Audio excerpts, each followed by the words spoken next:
People travaillent aussi nos nouvelles undefeatable Twilight. Bonjour, je suis en France maintenant. But I'm still doing my reading in English. I have to be a bit quieter than normal because I'm doing this really late at night and people are asleep, so I hope I don't disturb anyone. But I didn't want to miss a day, so I brought my book with me so I could do this. And we're going to read some, do the kind of ASMR-ish style, maybe, of chapter 32 of the Hitchhiker's Guide to the Galaxy. So here we go. Emergency, bled the clacks. Oh, I have a dog in the room with me, by the way, so if you hear any noises, Emergency, bled the klaxons throughout Macrothea.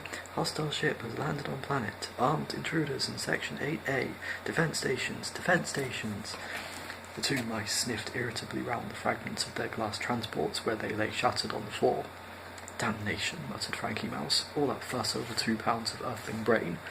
He scuttled round and about, his pink eyes flashing, his fine white coat bristling with static. The only thing we can do now is said Benji, crouching and stroking his whiskers in thought, is to try and fake a question, invent one that will sound plausible.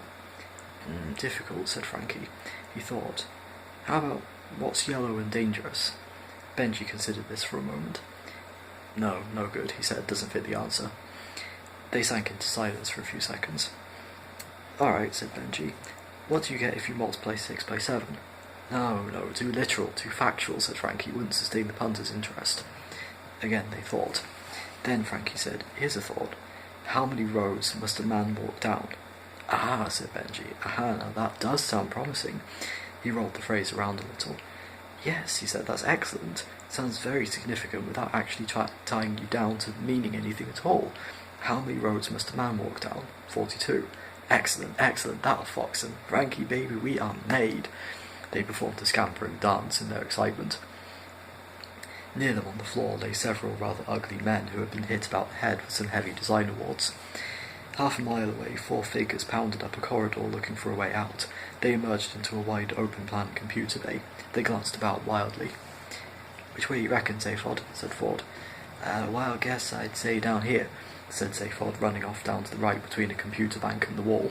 As the others started after him, he was brought up short by a killer zap energy bolt that cracked through the air inches in front of him and fried a small section of adjacent wall. A voice on a loud hailer said, Okay, people, Brox, hold it right there. We've got you covered. Cops, hissed Zaphod and spun around in a crouch. You want to try a guess at all, Ford? Okay, this way, said Ford, and the 4 of them ran down a gangway between 2 computer banks. At the end of the gangway appeared a heavily armoured and spacesuited figure waving a vicious kilo-zap gun.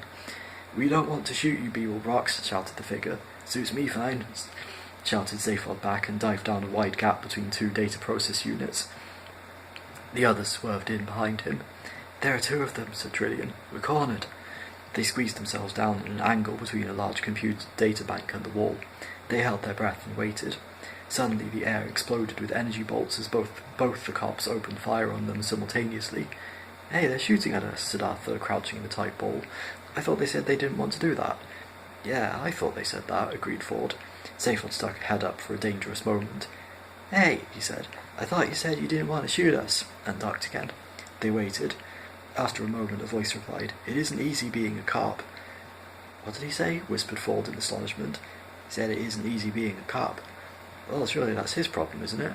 I'd have thought so. Ford shouted out, Hey, listen, I think we've got enough problems of our own having you shooting at us, so if you could avoid laying your problems on us as well, I think we all find it easier to cope. Another pause, and then the loud hailer again.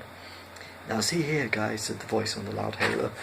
You're not dealing with any dumb 2-bit trigger-pumping morons with low hairlines, little piggy eyes, and no conversation. We're a couple of intelligent, caring guys that you'd probably quite like if you met us socially.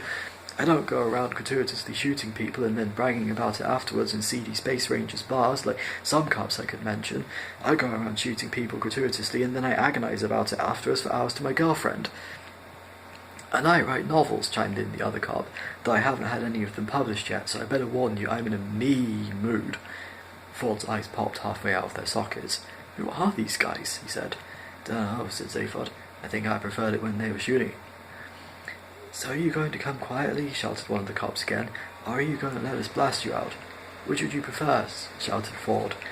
A millisecond later, the air about them started to fry again, as bolt after bolt of kilozap hurled itself into the computer bank in front of them.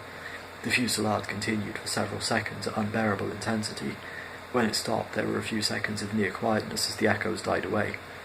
"You still there?" called one of the cops. "Yes," they called back. "We didn't enjoy doing that at all," shouted the other cop. "We could tell," shouted Ford.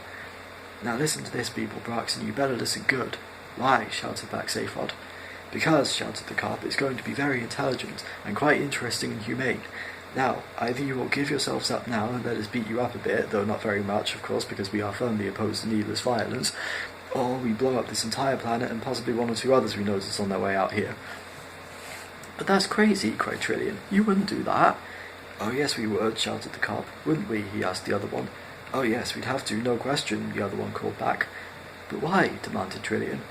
"Because there are some things you have to do, even if you are an enlightened liberal cop who knows all about sensitivity and everything."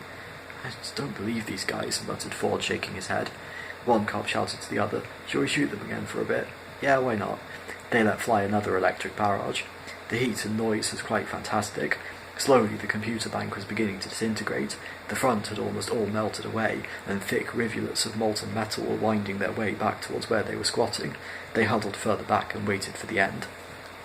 And you'll have to wait till next week to find out what happens to them. So, until then, take care, love and peace.